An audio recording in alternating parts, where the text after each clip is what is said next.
Hi everyone, I'm Mia. And I'm Leo. Welcome back to the English Blend. We are so happy you decided to join us for another deep dive into natural, everyday English conversation. Exactly. If you want to sound more native, if you want your English to just flow, you are in the right place, you know? That's right.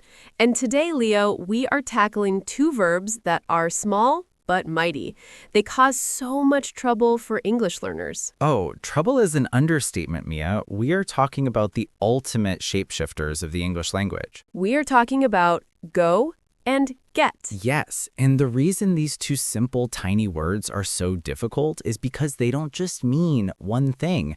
They mean like 50 different things, depending on the little word that comes after them. Exactly. They are basically the secret weapon of native speakers because we use them constantly, but often not in their dictionary definition sense. If you just translate them directly, you're going to be totally confused, right? Totally confused. It's a very relatable feeling, I think. So here's our hook question for today. Have you ever used the word get and realized 5 seconds later that it meant something completely different in that sentence than what you intended? I bet everyone listening is nodding right now, Leo. It happens all the time. Me too. Even as a native speaker, sometimes you hear a new phrasal verb and you think, wait, that's what that means now? English is always changing, you know? It is. So today we are going to break down the most common expressions for both go and get.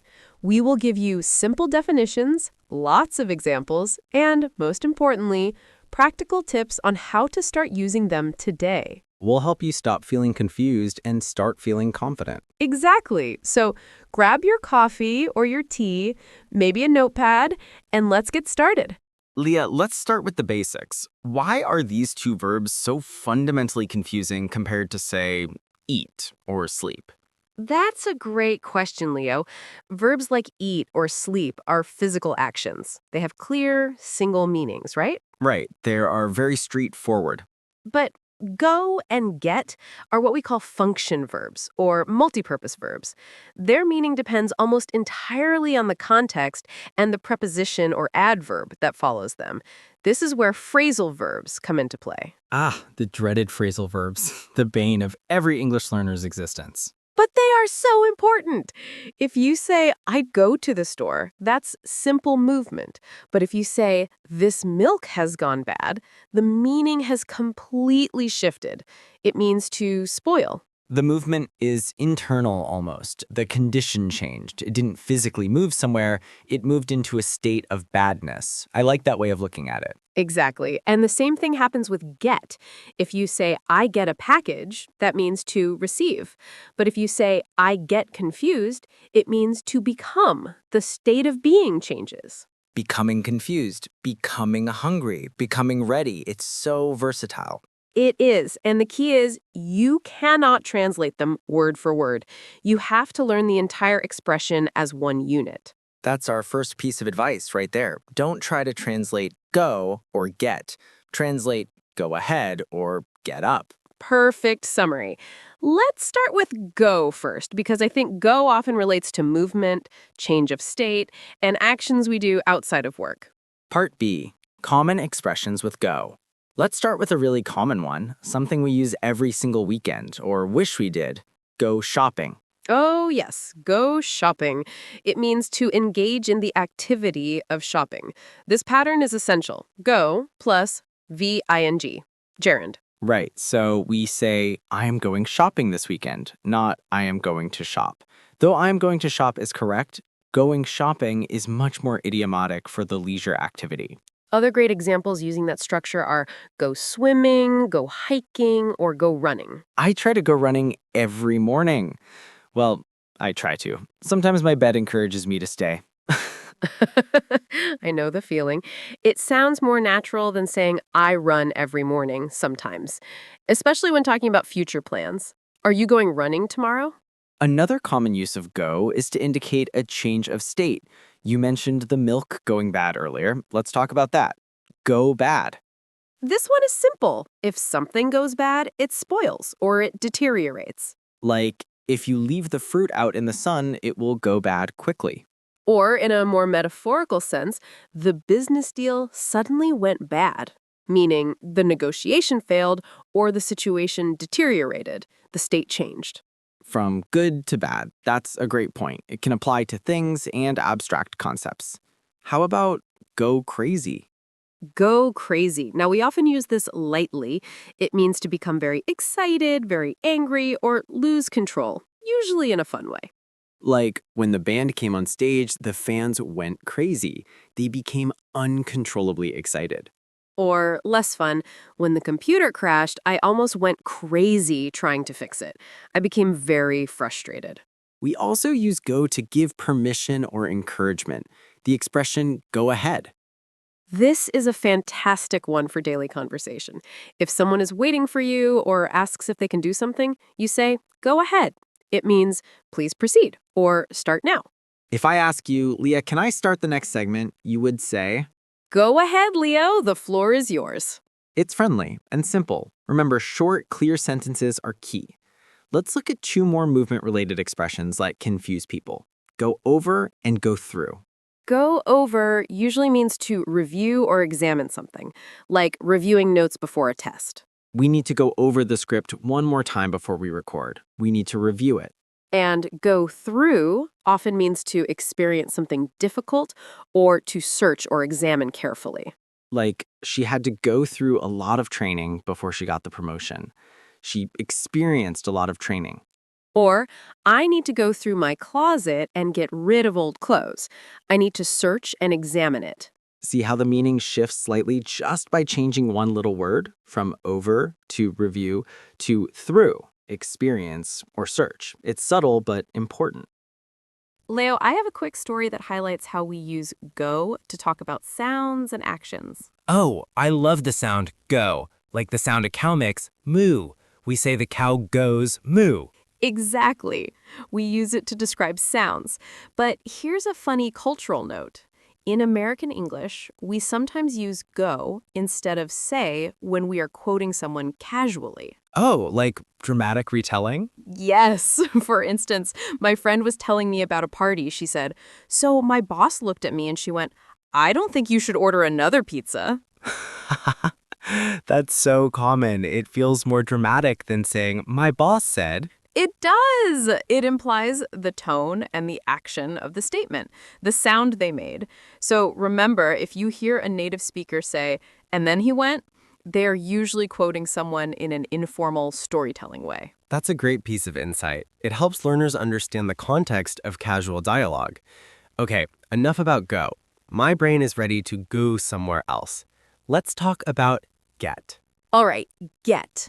If go is about movement and changing state, get is often about acquisition, reception, or understanding. Let's start with the easiest one, the basic definition, to receive. If you say, I got a letter today, it means I received a letter today.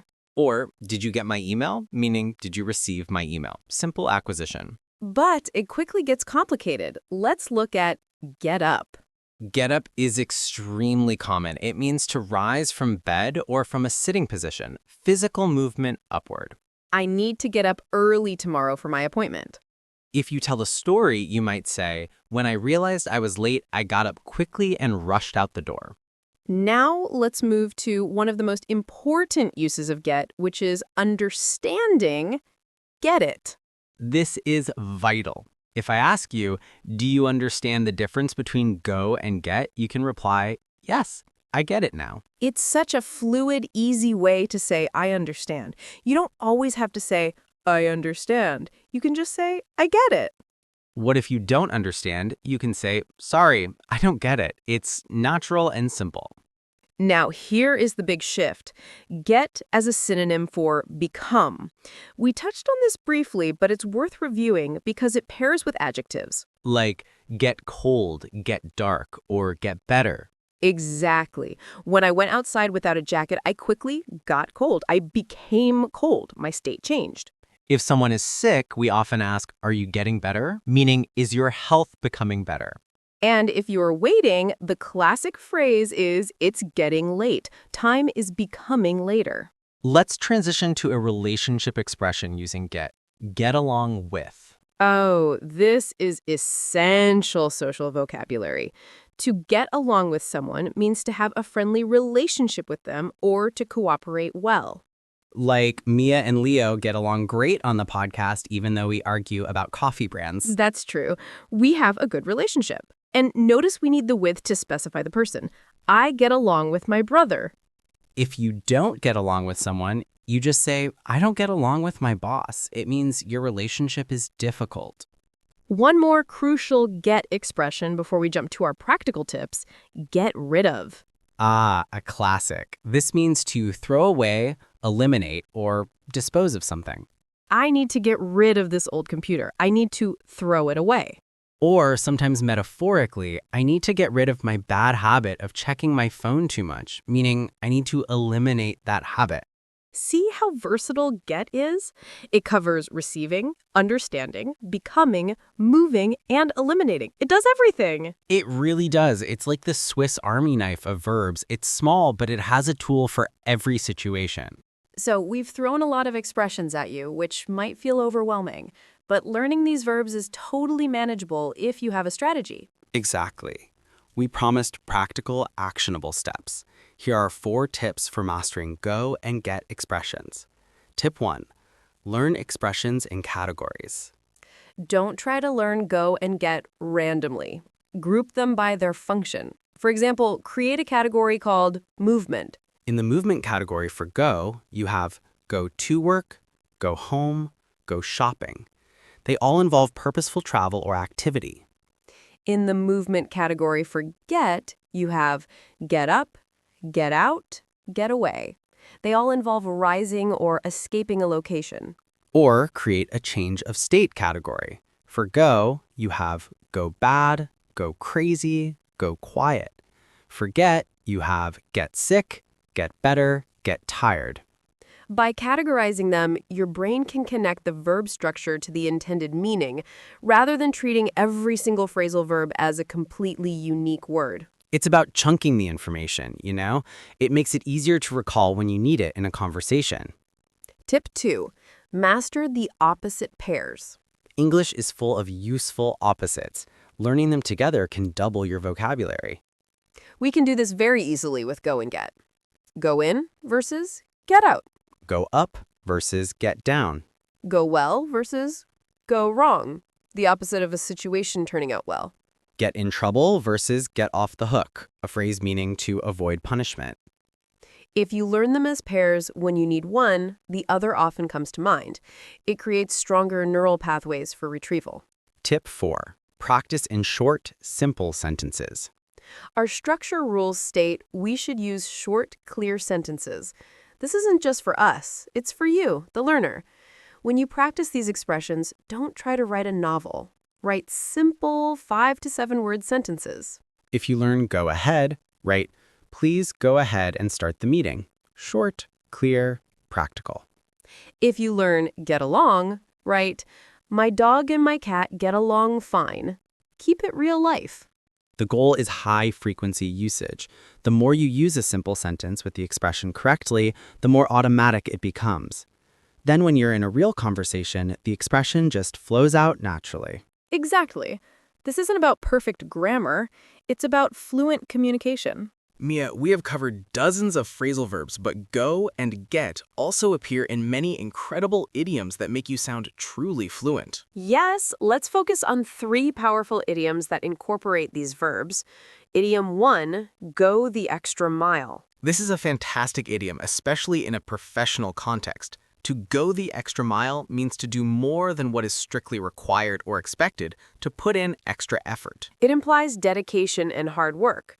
Simple definition, put in extra effort. Example sentence, the waiter was so friendly and helpful, he really went the extra mile to make our dinner perfect. Another example, if you want to master these complex verbs, you have to go the extra mile and practice daily. You have to do the extra work. It's all about exceeding expectations, right? Exactly. Idiom 2, get wind of something. This one is a bit more figurative. To get wind of something means to hear a rumor or gain secret information about something that hasn't been officially announced. Think about wind carrying sound or information. Simple definition, Hear a secret or rumor. Example sentence, the staff got wind of the company's plan to move offices before the CEO made the official announcement. They heard a rumor about it. It often uses to talk about bad news or secrets. How did she get wind of the surprise party? It implies receiving information using get, but the information is vague or unofficial using wind. It's a beautifully visual idiom. Absolutely. We should always look for those connections. Tip 2. Wow, we covered a huge amount of ground today, Leo, but I think it's important to spend a little more time on the subtle differences, because that's what makes the dialogue flow naturally.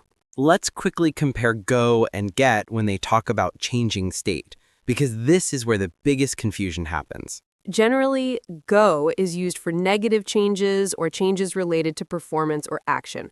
Go bad, go wrong, go blind, go crazy. So if the electricity stops working, you say the power went out, a negative or failed action. Exactly. And get is often more neutral or positive, describing transitions in health, emotion, or time.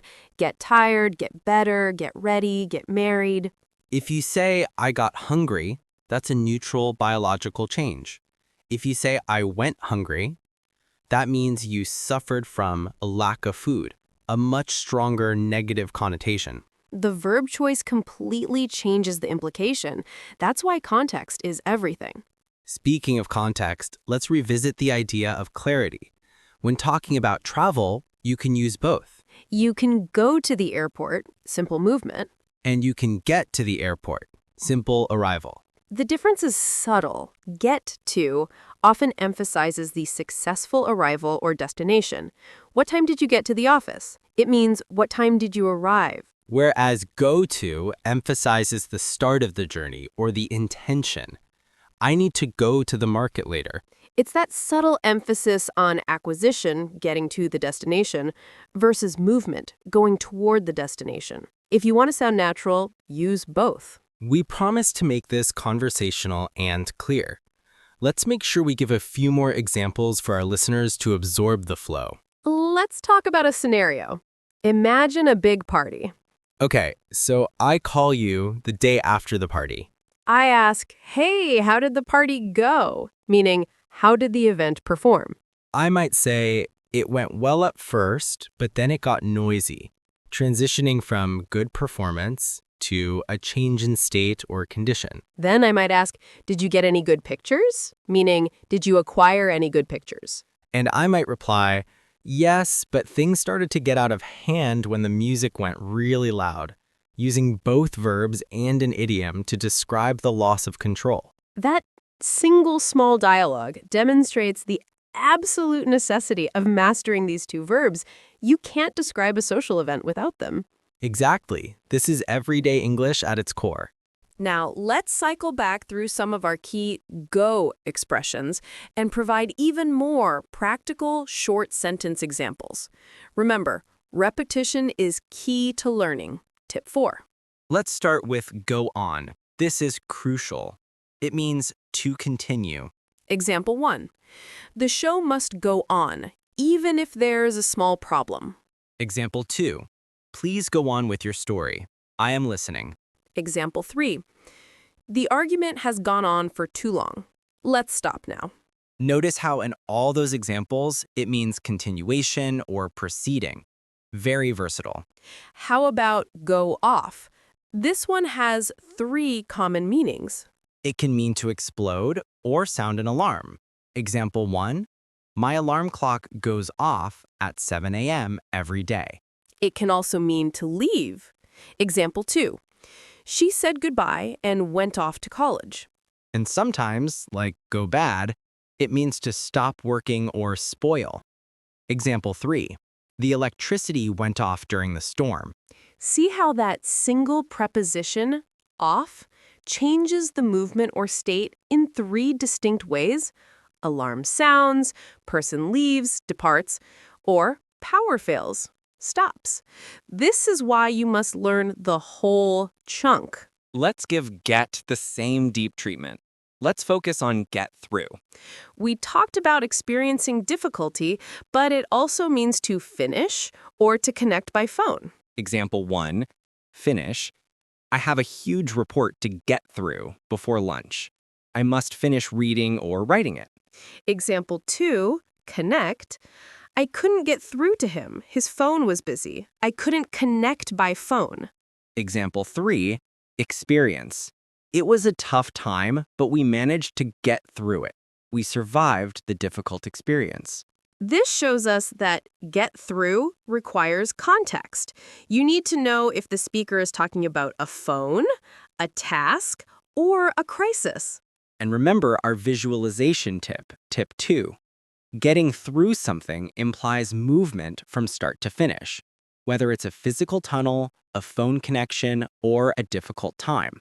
Let's look at another favorite. Get around.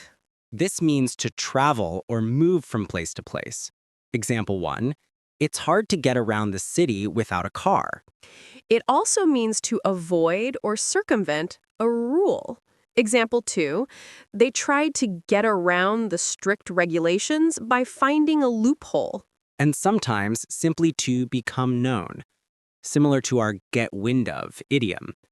Example 3, the news about the merger quickly got around the office. These small shifts in meaning are what separate A2 learners from B2 learners. The ability to choose the right phrasal verb for the right nuance. And remember, if you use our categorization tip, tip 1, you can group all the travel/movement expressions together. Go to, get around. And then group all the avoidance or circumvention expressions together. Get around, get out of. This structured learning really helps. We've given our listeners 4 fantastic tips, 2 powerful categories for each verb, and 3 great idioms. That's a full toolkit. Okay, Leo, I feel like we could go on talking about these verbs all day, but we need to summarize for our listeners. Absolutely. Let's wrap up those key ideas naturally. Remember, go and get are function verbs. Their individual meaning is less important than the whole phrase they create. Go is primarily about movement, go swimming, go home, or entering a state of change, often negative, go bad, go crazy. Get is focused on receiving, get a letter, getting to a destination, get to work, or becoming something, get tired, get better. Your 4 actionable tips were 1. Learn expressions in categories. 2. Use visualization. 3. Master the opposite pairs. 4. Practice in short, simple real-life sentences. And don't forget those great idioms. Try to go the extra mile this week by using one of the new phrases you learned today. If you hear someone talking about a secret, now you know how to say you got wind of it. That's right. The best way to learn these expressions is through daily practice. Try to notice every time a native speaker uses go or get in a conversation or a show you're watching. Try out the expressions, even if you feel a little silly at first. That's how you get better. We really hope this episode helps you get over any fear you had of these super common verbs. Thank you so much for joining us for another episode of the English Blend. We love having you here. Next week, we are going to be diving into the world of conversational fillers. You know, things like, well, so, and kind of. It helps make your conversations sound even more natural. It's going to be a fun one. Don't miss it. That was a great talk. Yes, see you in the next episode of the English Blend.